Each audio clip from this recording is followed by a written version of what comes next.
Good day and welcome back to another Dbz Dokkan video.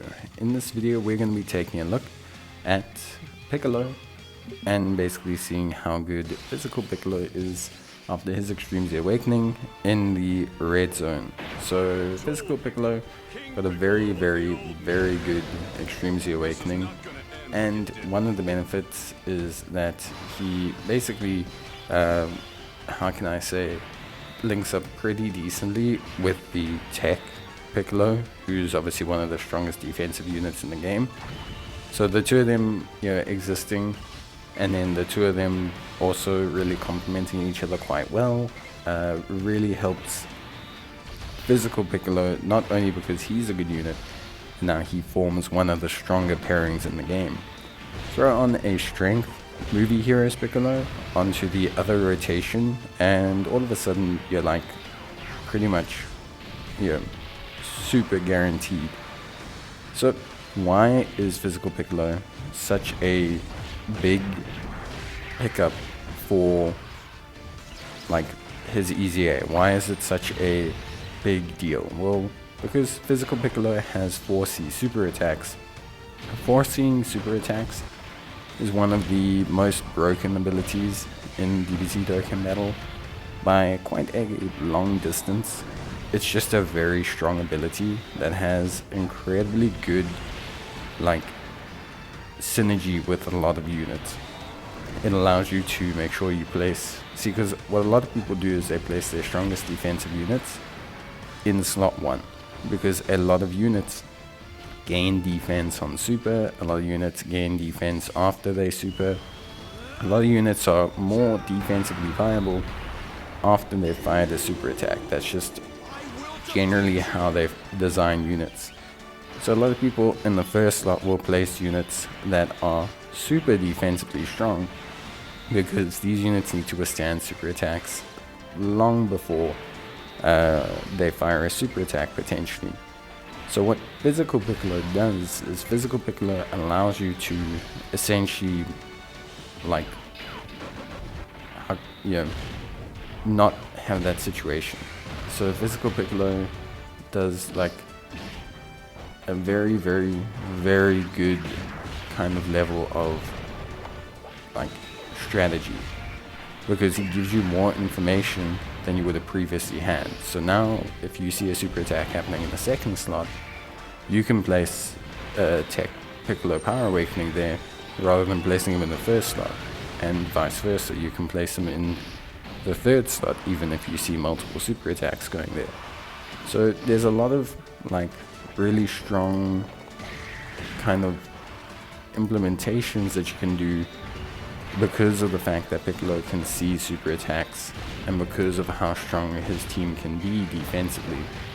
So what that means is, at the end of the day, is that Piccolo allows us to really kind of maximize our defensive situations, which is obviously really good.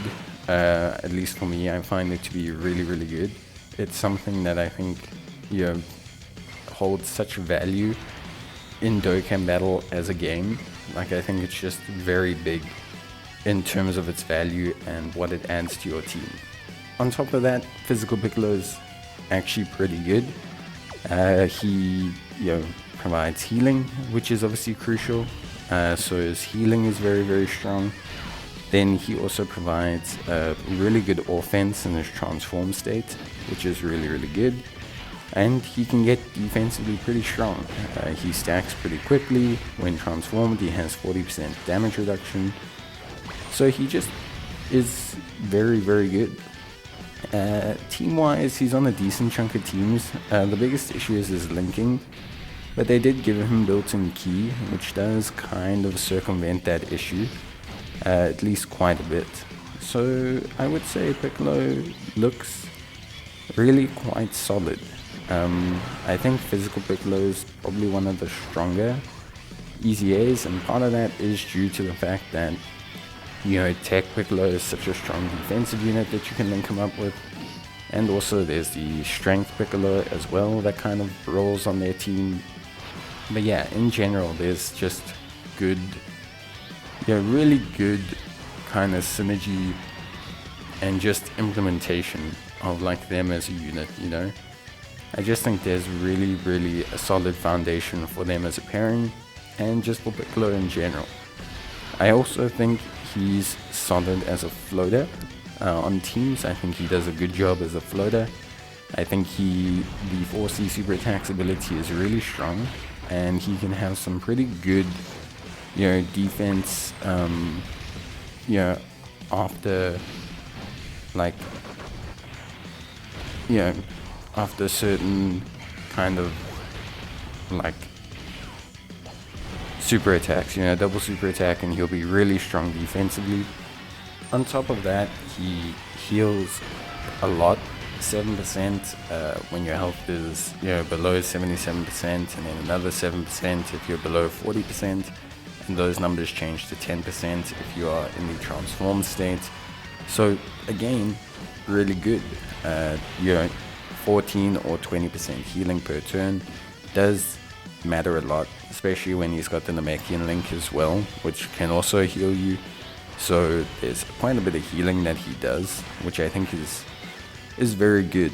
I think the amount of healing he does is super duper crucial.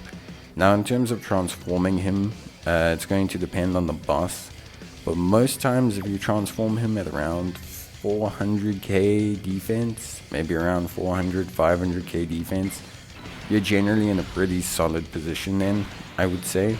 Like, I think he remains defensively strong for the rest of the fight pretty much, which is good.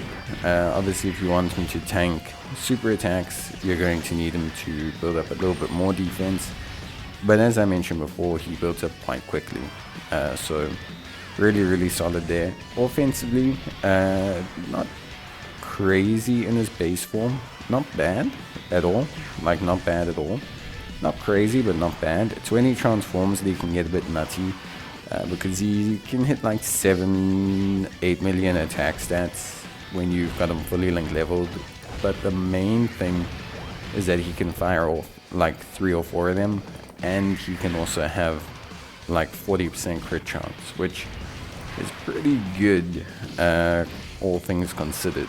So he can end up having like quite a significant offensive impact once he's transformed. It's not that he's going to be insane, but he will be pretty good, at least, you know, from my perspective. I think he's quite solid. So yeah, I would say that basically covers everything. I don't think there's anything else realistically that you need to like cover.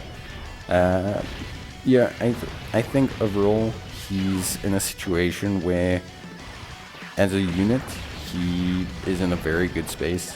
He's got strong linking partners that he can use across multiple categories.